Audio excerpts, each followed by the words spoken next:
Adaptations are a dime a dozen in Hollywood, and it is rare that such adaptations are ever perfectly faithful to their source material. Now, there are levels to this. A detail can be tweaked here or there, maybe even a plotline or a character dropped in their entirety, but then there are those characters who were changed completely, without even a trace of who they were in their first iteration. I'm Ewan, you're watching Whatculture, and here are a bunch of movie characters completely different from their source material. First up, Matt Hooper, Jaws. Richard Dreyfuss's Matt Hooper was unrecognizable in Steven Spielberg's Jaws when compared to the version from Peter Benchley's novel. And though it's not always the case, this was definitely for the better. He may not have been the central protagonist, but he was certainly right up there with Brody, and it's hard to imagine audiences rooting so much for him had he been adapted faithfully from the book, because this guy gets up to some shady stuff. In the book, not only was Hooper arrogant and rather slimy, not texturally, but actually kind of just a slimy vibe, he had an affair with Ellen Brody behind the chief of police's back. Whoa!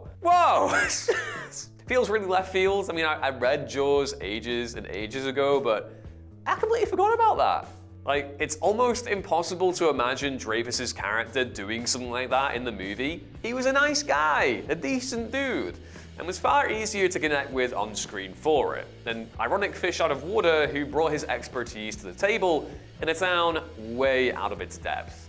In this regard, the film is rather more straightforward than the novel, with less twists, turns, and intricate dynamics in favor of a straight-up man versus shark story, and it worked.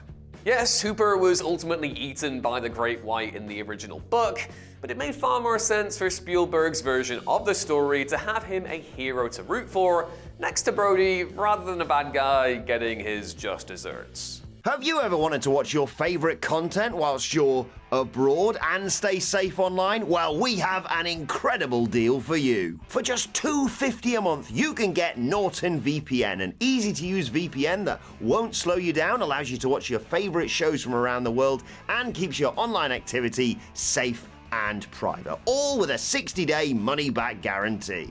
Just scan the QR code on screen right now or use the link in the description to get Norton VPN for just $2.50 a month. Now, back to the video. Next up, Jumba, Lilo and Stitch. There were a lot of things that Disney changed when they brought Lilo and Stitch into the realm of live action. Some decisions, like Nanny opting to leave Lilo and move away for college, were real head scratchers, while others were very clearly motivated by budgetary reasons, because even when you're the richest studio in Hollywood, still gotta find ways to cut corners. It's the Disney way. Not only did this see Jumba and Pleakley shift into human form for the bulk of the story, something that was not really an aspect of the original animated film from 2002, it led to the omission of Captain Gantu completely too. Understandable, as the character is a giant humanoid shark and Disney is in its cheap era currently. However, it did leave something of a gap in terms of villainy throughout the picture. This is where Jumba was utilized in said remake, as if he wasn't different enough already, without the accent and showing him in human form for the most part, he was basically turned into a complete antagonist. By the end of the original movie, his outlook on 626 was changed as he stuck around on Earth, as does Pleakley in both the original and the remake as something of a fun uncle to Lilo. In the live-action version though, he was taken away as the bad guy, still hell-bent on destroying Stitch. No doubt as bait for the inevitable sequel. Next up, Jack Reacher. Jack Reacher. When adapting a popular character from source material, the aesthetic is always going to be important. Fans of a novel or a comic book or whatever else are already going to have an idea of what certain characters will look like, and to deviate too far away from that could provide a mountain to climb from the get-go. Sometimes changes in this regard are not only beneficial, but important, while others aren't really that. In this case, the change was so drastic that the character on screen felt like a significant departure from the pages of Lee Child's work, even if personality-wise, a lot of those Jack Reacherisms remained. Yeah, we are of course referring to Tom Cruise as Jack Reacher, the 6'5", physically imposing monster of a man who could intimidate just about anyone with little more than a look. That first Cruise Reacher film is actually pretty decent, but there's no denying that his frame plays into the personality of the character a heck of a lot in the books. It's a casting choice thrown into further contrast with the fact that the Amazon series couldn't have nailed its casting better than with Alan Ritchson, who totally owns the part. Next up, Red, The Shawshank Redemption. The impressive thing about The Shawshank Redemption is just how much it was able to expand upon one of Stephen King's short stories. The film is faithful to that story in a whole lot of ways, though of course there are some differences, with some of the most noticeable coming with the two chief characters. Andy Dufresne is described as chubby and short in the book, and certainly not the tall drink of water as played by the 6'4" Tim Robbins. Then there is obviously Red, who was played wonderfully by Morgan Freeman while being white, Irish, and red-haired in the book. This answers the question of why Red was in fact called Red in the movie, something that was cleverly alluded to in the film with a subtly meta answer. When Freeman's version of the character was asked why he was called Red, he said it may be because he is Irish. Those who haven't read the book won't have realized just how accurate a statement that is, but yeah, in terms of addressing the change head-on, pretty clever way of doing it. Next up, Toothless, How to Train Your Dragon. Some cinematic adaptations can either end up as completely unnecessary shot-for-shot remakes, while at the other end of that spectrum are such films that hold barely any resemblance to their source material in any way, shape, or form. Now, weirdly, How to Train Your Dragon has experienced both of these, as the 2025 live-action remake was an almost shot-for-shot remake of the 2010 animated film, which in itself was adapted from the children's book series with little more in common than a few names and the fact that there were Vikings and dragons. As such, Toothless is barely recognizable. The fact that Toothless the dragon is a dragon named Toothless in the films is about where any similarity ends. On the big screen, the beast is a rare night fury, a figure of something akin to a legend and myth in the Viking community. Whereas in Cressida Cole's novels, Toothless is a tiny green dragon small enough to fit on Hiccup's shoulder. Again, the entire story is changed with this most loose of adaptations, and this new narrative certainly wouldn't have worked with a Toothless faithful to the source material. There's also the small matter of the dragon being able to talk, which was not something carried over to the movie, and arguably for the better. Next up, Freddy Krueger, the 2010 Nightmare on Elm Street remake.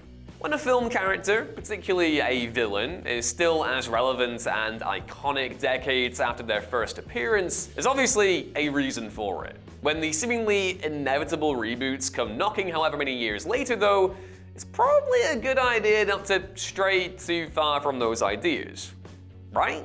Well, you'd have thought that was little more than common sense, and though such movies have to make an effort to differentiate themselves from the originals, changing everything about a character is, well, it's not really a go-to method, I would say. But if you do want a textbook example of how not to remake or reboot a horror franchise, then look no further than 2010's A Nightmare on Elm Street, in which the very core of Freddy Krueger's backstory was changed. The messy story played with the idea of Freddy, here played by Jackie Earle Haley, being a sympathetic and wrongly accused victim before randomly driving home that he was, in fact, a conniving, evil child predator. Though this may have been the initial idea for Freddy back in 1984, he was changed for the better before the release of the film.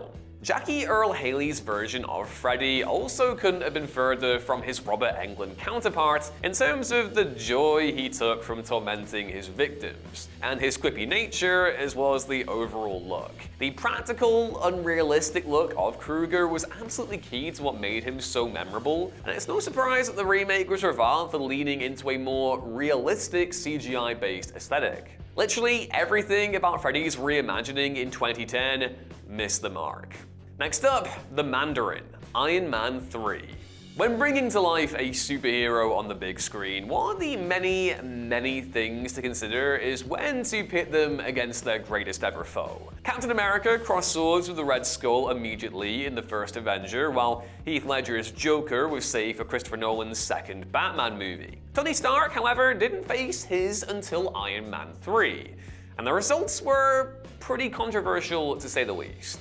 After seeing off Obadiah Stane, Ivan Vanko, and Loki, the MCU's first major hero was finally put on a collision course with the Mandarin, and it couldn't have been further from what a lot of people were expecting. On paper, Ben Kingsley seemed like a smart choice in terms of playing a maniacal modern update on that character, and they seemed to track well with what could have been expected based on his comic appearances. However, the reveal that the Mandarin was nothing but a ruse by Guy Pearce's Aldrich Killian, designed to stay anonymous, pulled the rug out from everyone, whether they were aware of the character's past or not. Expectations were subverted and then some here, and I would argue for the better given how, icky the history of the character is in the comics. Even so, the real Mandarin, as played by Tony Young, has since been introduced in Shang-Chi and the Legend of the Ten Rings, while Slattery has amazingly reappeared in the All Hail to the King short, Shang-Chi, and the upcoming Wonder Man series. Can't keep this guy down. Next up, Agent 47, Hitman. There has always seemed to be an issue when it comes to bringing video games onto the big screen, and while there have been some success stories in recent years, the bad still far outweighs the good. Hitman, for example, has had 2 shots at being adapted into film, and both have been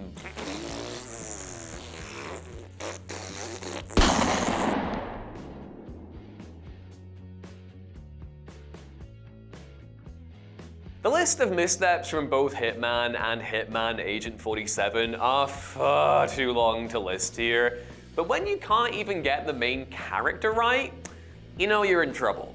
Agent 47 has always been an assassin with the secondary objective, after killing his target, to do it as quietly as possible. He is the silent assassin, and yet the films have made absolutely no attempt to convey that. Instead of actually adapting the character and the games, they've just thrown a bald guy in a suit into a generic shoot 'em up and blow 'em up popcorn flick. Then, particularly in 2007's Hitman, Agent 47 was made far too emotional. He all but fell in love with Olga Kurylenko's Nika Baronina, which has never been something associated with the character. He's the best killer the agency has, and he has that way because he is cold and emotionless. Something that has never been successfully translated to the big screen, which is insane because it's literally like the one thing he is in those games is so bad. Next up, Ben Richards, the Running Man. Sometimes a film will lean further into the strengths of its lead actor rather than the source material it is adapting, which can beg the question of why cast them in the first place. Well, the answer for 1987's The Running Man is simply down to the unmatched star power and charisma of Arnold Schwarzenegger. Who wouldn't have cast 80s Arnie if they had the chance, like honestly? But at the same time, Family Man wasn't exactly what anyone thought when they looked at him, which may have had some influence in why his character's backstory was so different than Stephen King's novel in the brilliant 80s movie. Originally, Ben Richards was a devoted husband and father who was forced into playing the Running Man out of desperation. His family were past the point of struggling, and so he signed up. Arnie's version is a little bit different though. In this one, he's actually a police officer, completely different, and yeah, he still has the sympathetic factor, as he was framed for murder after refusing to kill innocent civilians. But the motivation and reasons for playing the game couldn't have been way more different. Edgar Wright and Glenn Powell played it closer to King's version in this regard, but unlike Arnie, there was absolutely no issue with Powell playing the Family Man, even if it resulted in arguably a way less interesting and well put together piece of cinema. On the way, Mario, the Super Mario Bros. Movie. It's probably fair to say that not too many people would have anticipated such a mitigated success with the Super Mario Bros. Movie, even taking into account the popularity and longevity of the source material in question. It's probably also fair to say that without a few key changes to the titular character, said success might not have actually happened. Like, yeah, duh, the gaming franchise is incredibly popular. However, Mario himself, as well as some of the other major characters, aren't exactly that deep.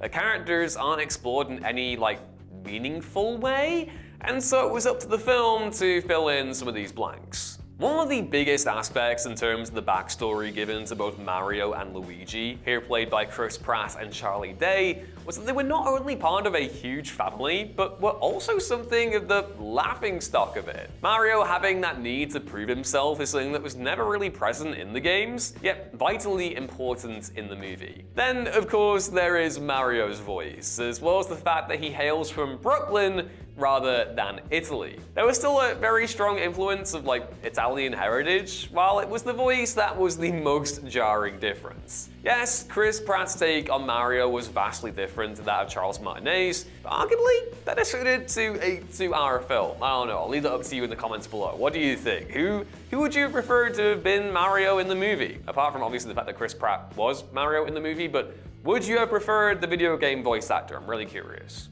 Next up, John Constantine. Constantine. Keanu Reeves is arguably one of the most popular leading men in Hollywood, and he himself has shared the same wish as many of the Constantine movies fans for a sequel and the chance to return to the character of John Constantine. Just to be clear, the movie is called Constantine, but it's pronounced Constantine in the comics. That's just how it should be. Americans, if you argue with me on this, well, the character was created by a British author, and the vast majority of his comic book runs have come from British writers too, so yeah, shut your face. This is how it's meant to be. With that obligatory Constantine brand out of the way, while we all sit and kneel at the altar of Keanu Reeves in this household, especially for his performance in Bram Stoker's Dracula, which is fantastic, it's also the case that he's never been the best person to portray John Constantine. He gives a fun turn in the 2005 film, don't get me wrong, but he's not the character from the comics. There are plenty of thematic and tonal differences between 2005's Constantine and the source material from which it was adapted, with one of the biggest being the man's background. In the comics, Constantine is a Scouser. He's from Liverpool, a very deliberate and important choice made during the political climate of the 1980s United Kingdom. It is fundamentally a British text, whereas Reeves' version was made American. But worth noting here that Reeves does have a lot of history with the UK. His mum is from Essex, but it's a hard ask going from Johnny Utah to, John from Toxteth. It's kind of a bit of a clash. Honestly, this is just one of those where Reeves isn't the main reason why Constantine doesn't work as an adaptation. It's actually a great departure from the source material as a complete package, but that nationality aspect is a pivotal divergence. It's not a nitpick about accents or hair, but instead a core component of the character. Again, love Keanu, but he's Constantine, not Constantine. Next up, Radagast, the Hobbit trilogy. It's a fairly common problem when a novel is adapted into a film that there isn't enough time for everything, and certain aspects and characters have to be reduced greatly. The Hobbit trilogy, though, well, it kinda had the opposite problem, as it turned one book into 3 movies, and as such had to stretch a lot of the story out, and it didn't really work.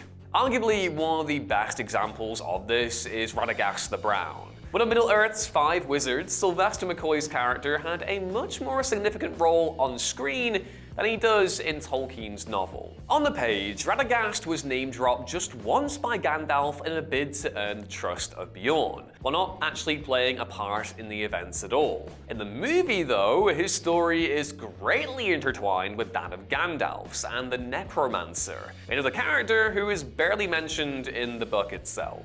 Radagast's greatest impact on the story of Middle-earth came during the Fellowship of the Ring book, where Gandalf explained how his fellow wizard was used as a pawn by Saruman to lure him to imprisonment at Isengard. Other than his love of animals, there is very little from either The Hobbit or the Lord of the Rings source material that actually translates over to the films.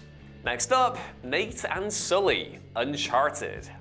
Since the first game, Uncharted Drake's Fortune, released on PlayStation, players have gotten to know and connect the wonderfully sarcastic and witty adventurer and mass murderer Nathan Drake, and his gruff but equally lovable mentor and father figure, Victor Sullivan, also called Sully. The two have appeared together across multiple games and even a novel, and for fans of the series, you'd be forgiven for expecting their movie counterparts to be in at least some way recognizable as those characters. However, the fact that the two leads of Sony's 2022 Uncharted film share their names is about the only similarity anyone is gonna find here. Now, Tom Holland has done great work for Sony as Peter Parker, but there wasn't a person alive watching who could have reconciled his casting as Nathan Drake. And the same could be said about Mark Wahlberg as Sully. Two big names in the industry, yeah, but they couldn't have been further from what Uncharted adaptation should have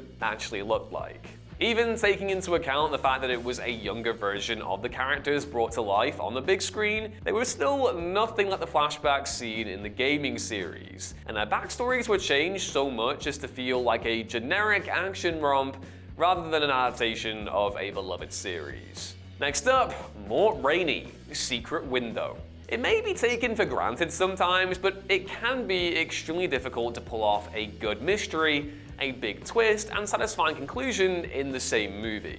Not everything can be a Knives Out or a Sixth Sense, and as such, there are plenty of these stories that fall completely flat. One such story is Secret Window, in which Johnny Depp's Mort Rainey is plagued by a mysterious stalker who accuses the writer of plagiarizing his work. The ultimate reveal that Mort's stalker, John Shooter, played by the brilliant John Turturro, was a figment of his own imagination was unfortunately just too easily telegraphed throughout the whole goddamn thing. In fairness to the filmmakers, there was at least an attempt of a curveball upon a curveball within the story, as Mort and Shooter were changed significantly from the source material, namely Stephen King's Secret Window, Secret Garden.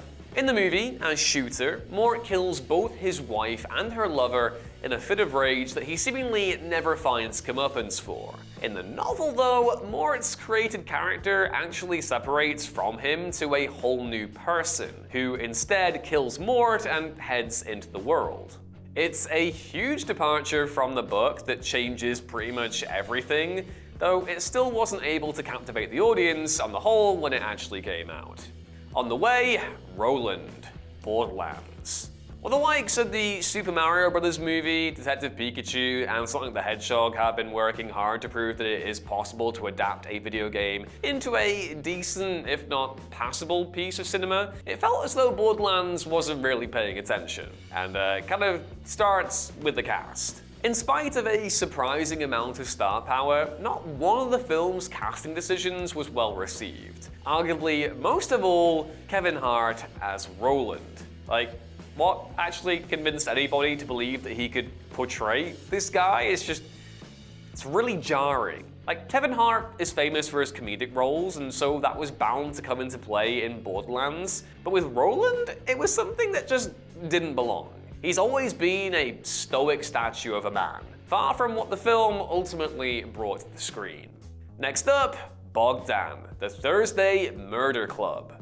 Netflix's The Thursday Murder Club changed several characters and plot points from the books, but few were impacted more so than Bogdan. The man may have been a killer in both iterations of the story, but in completely different ways. In the novel, it was ultimately revealed that Bogdan, who had become something of a friend to the club, in particular Elizabeth and her husband Stephen, had killed Tony Curran. This was as revenge for Curran killing Bogdan's friend many years earlier, and was generally accepted as a reasonable action. He has gone on to play huge roles in Richard Osman's subsequent books, something that is now seemingly off the table in terms of the movies, should any sequels actually be forthcoming. Rather than a justified action, Bogdan was given a much shallower narrative revolving around Curran stealing his passport, and Bogdan murdering him for it. He was arrested as one of the villains of the piece and seemingly has no way of coming back. Should Osman's next book, The Man Who Died Twice, be adapted next, it will have lost a compelling and integral character. Next up, Mulan, the Mulan remake. Disney's live-action remakes are either soulless cash grabs or pointless shot-for-shot redos, and often both. And then there's Mulan. 2020's reimagining of Mulan is a tricky one because it has been one of the most well-received of all the Disney remakes, and yet it kind of misses the whole point of the original movie. This comes with a vital change to the titular character that robs the entire story of its original relevance. In the 1998 movie, Mulan was a lone woman in the Imperial Army, and despite all the prejudices she faced, she still excelled, and proved herself just as valuable and worthy of anybody else there, if not more so. So much so that Disney actually added a new stipulation of an act of heroism to allow her to class as a Disney princess. In the remake though, none of that stands, simply because Mulan was egregiously given magical superpowers in the form of chi. This turned the message of the film from women being able to do anything to women being able to do some things as long as they had magic to wield. It was such an odd decision as it completely stripped the story of its core meaning and exemplifies what's going wrong with Disney as they attempt to just rehash and recycle their superior animated projects from decades prior. On the way, Adam Warlock, Guardians of the Galaxy Volume 3. Guardians of the Galaxy Volume 3 may have been one of the better movies in the multiverse saga, but it was far from perfect. And one of the most awkward problems with the film was unfortunately Adam Warlock. One of the many mid and post-credit scenes boasted by Guardians 2 saw Ayesha tease the emergence of Adam, the perfect creation. Already, his backstory was changed to be a part of the Sovereign, but it was exciting to think of such a powerful character coming to the big screen, and especially before Infinity War and Endgame had dropped. During the Infinity Gauntlet comic arc, it was Adam Warlock who led the Avengers against Thanos. He was synonymous with the Soul Gem and had an evil alter ego known as the Magus that could have been explored too. Needless to say, there were so many directions Warlock could have been taken, and with 6 years between Guardians films, there was plenty of time to get excited. However, when he was finally brought to life, he was turned into a powerful yet petulant and idiotic man-child. It doesn't even matter whether the plan was to ultimately grow him into his comic book form. What was done to him in Guardians 3, which, to be honest, is probably going to be his only MCU appearance, was hugely disappointing. On the way, John Hammond, Jurassic Park. Jurassic Park is one of those rare films where almost every change that was made from the source material turned out for the better. This is true of smaller changes like omitting Ed Regis entirely, or swapping the ages of Tim and Lex around, to larger wholesale changes like the tone of the entire story. Then there is John Hammond, played wonderfully by Richard Attenborough as something akin to everyone's favorite granddad. The character wasn't nearly so wholesome in Michael Crichton's original novel. He felt more like a villain there than in the film. That's not to say he isn't a villain on the big screen, because he basically is. He's the one that brought dinosaurs back to life and directly influenced every single Jurassic story because of that. However, his attitude was like night and day compared to his counterpart from the novel. While Attenborough's Hammond made his park for the children, obviously with seeing the magic in the faces of kids like Lex and Tim in his mind, he was far more concerned with the bottom line in the novel. If people enjoyed the park, then great, but he really couldn't care less so long as he was making lots of moolah. That and the fact that he did not survive the weekend at Isla Nublar was what largely set the two characters apart, and that near innocence created something of a deeper, more likable, and relatable character. And lastly, we have Commander Marshall, Mickey 17. Mickey 17 was a film with such excitement and promise in its build-up, with a great source material to work from, a bona fide star in Robert Pattinson, and Bong Joon-ho in the director's chair. However, it was ultimately a huge disappointment, not just for newcomers to the story, but particularly for those who had read the book. Much of the story was left out or condensed, but one of the biggest changes was the character of Commander Marshall. In Edward Ashton's novel, he was a no-nonsense military leader who wouldn't put up with Mickey's crap, and who was driven to do whatever needed to be done to ensure the survival of the colony. For some reason, Mark Ruffalo's version of the character was changed completely. The only thing that remained was that he was in charge of things, but in terms of personality, he couldn't have been more different. The strict drill sergeant-esque leader was gone and replaced with a cringe-worthy, orange-faced oaf of a politician with a cult of followers who wore red hats and acted as though he was a kind of god. Yeah, it's easy to see where the inspiration for the character came from, but ultimately this whole performance just felt like it was a bit from SNL, and yeah, the version in the book, which I haven't read, sounds a lot more interesting and a little bit less lazy and tedious. I don't know. Mark Ruffalo, I love you. Toni Collette, I love you too, but these performances were definitely not it.